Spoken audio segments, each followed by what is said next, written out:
fastest poison buildup damage ever. It's not actually just poison damage, it also applies bleed buildup or those spicy damage numbers. I was experimenting with a build that has really good status ailments that is outside the usual norm of those bleed stacking shenanigans that everyone's been running with, and if you've been part of the community for quite some time, we always try to make clever, unique builds that not only break the game, it's hella fun to play around. It's over 9,000! 9,000?! There's no way that can be right! With the introduction of the DLC comes with the age of status ailments. While bleed is absolute king, I could also argue why not do both. Are you interested yet? Here's how we do this. We're gonna start off with getting our first weapon of choice, and as a rule of thumb, we're gonna focus more on status element stacking, which brings us to the fast weapons. A really good poison weapon needs to deal continuous attacks in order for it to stack the effects as quickly as possible. So naturally, fist and dex weapons are best ones to play around. But for this build, we're gonna be using full claws instead, particularly the beast claws to be precise. Beast claws are just a monster in status buildup. It naturally has fast weapon attacks and has so much higher poison buildup than any other weapons in the game. For comparison, the serpent bone blade only has a 66 affinity to poison, while the venomous fang has a really high 135. While considering other weapon effects, the beast claw is still far superior to those, as it gets the same 135 stacking on those poisons. On top of that, it also adds 53 to your bleed. Not to mention the Great Ashes of War Savage Claw that deals continuous attacks by just the press of a button. It gives some hyper armor so you can trade blows with your targets and stick to them as much as possible with its amazing tracking. Where do we get this? You can get the claw really early from your first site of grace, then just run to the southern east side of the map.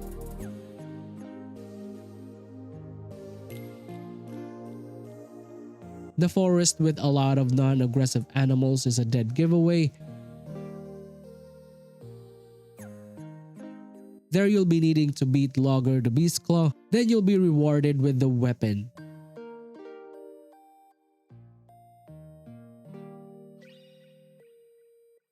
But it doesn't stop there. That's not the only weapon that we'll be using for the build. The next piece of the puzzle is a really cool DLC weapon, which is the Poison Hand. By itself, its particular weapon attack is just really straightforward.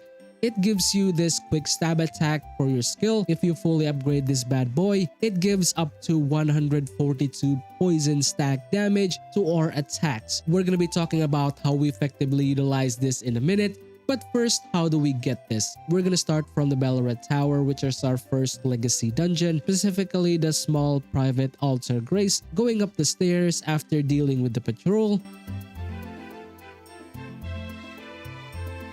Turn right to this narrow area with a bunch of mobs.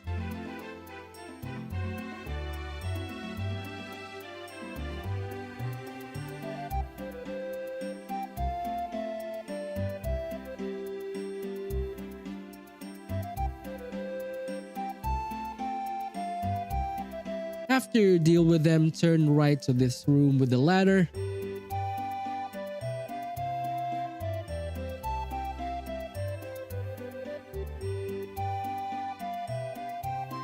After climbing up, turn left while hugging this wall.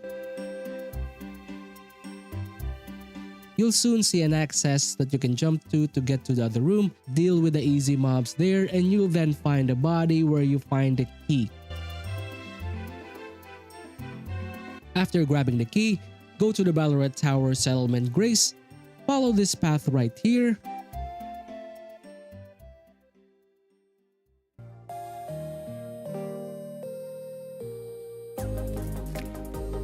Down the stairs, you'll then see a locked door where you can use the key. Now you have access to the Poison Swamp area.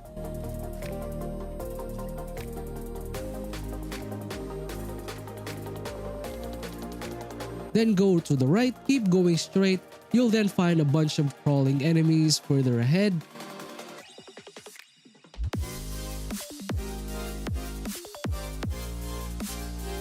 Then just loot the corpse that'll give you the poison hand.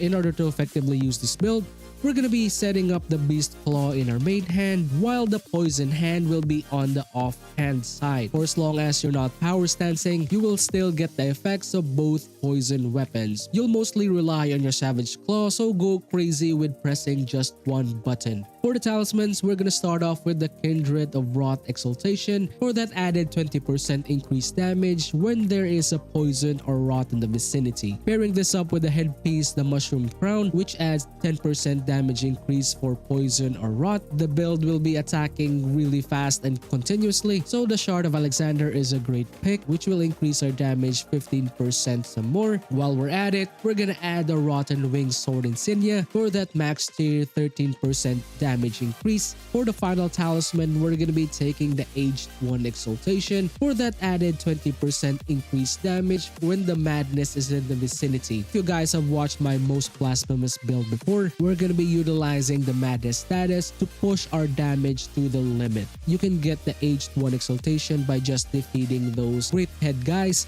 and parrying their attack once. The perfect combination of this is the Black Dumpling Helm for that added 10% damage increase for 60 seconds. We just need to do a little bit of a setup in order for us to get all of this beneficial effects to our build. The total amount of damage for the setup is around 80%. If you want to push it even further, I highly advise you get the Rakshaka armor, gloves, and greaves for more damage trade-offs. So that will be around 3% damage increase each. But for me, I'd much prefer more damage mitigation for the armor. So I'll just swap out the armor, that they'll give me more of that, and just leave the gloves and greaves as is. The armor is not specific. For as long as you get that above 50 poise and not fat roll, you're good to go. Physick will be the Thorny Crack tier for that consecutive attack damage increase, and for the other one, maybe the Green Burst Crystal tier for that stamina increase recovery. Opaline Hard tier is a good pick if you want more damage mitigation, or maybe the Veridan Hidden tier for that stamina burst. Stat wise, most likely it will look like this. Soft Cap will still be 150 baseline, so Vigor will be 60 so that we don't get one tapped by enemies. Mine will be 20 just for the FP,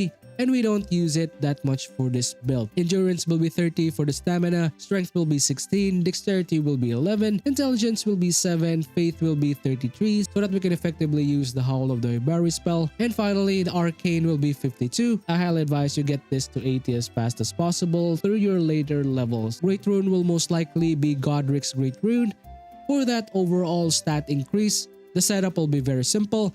Before a boss battle, just equip the Black Dumpling headpiece, activate the Howl of Ibari to trigger the madness, feed the Great Rune, and if you feel that you can tank and trade with the boss, just pop an Iron Jar aromatic. Don't forget to refill your FP gauge, drink your Physick, and swap out the helmet for your Mushroom Crown. Have fun spamming one button and watch the damage pile up. And that's it guys, thank you for watching the most poisonous build ever. Really enjoyed making this for you guys and I hope you enjoy the build. Any questions that you have or comments, clarifications, would love to know all about it in a comment below. Don't forget to hit that like button if you guys enjoy this series.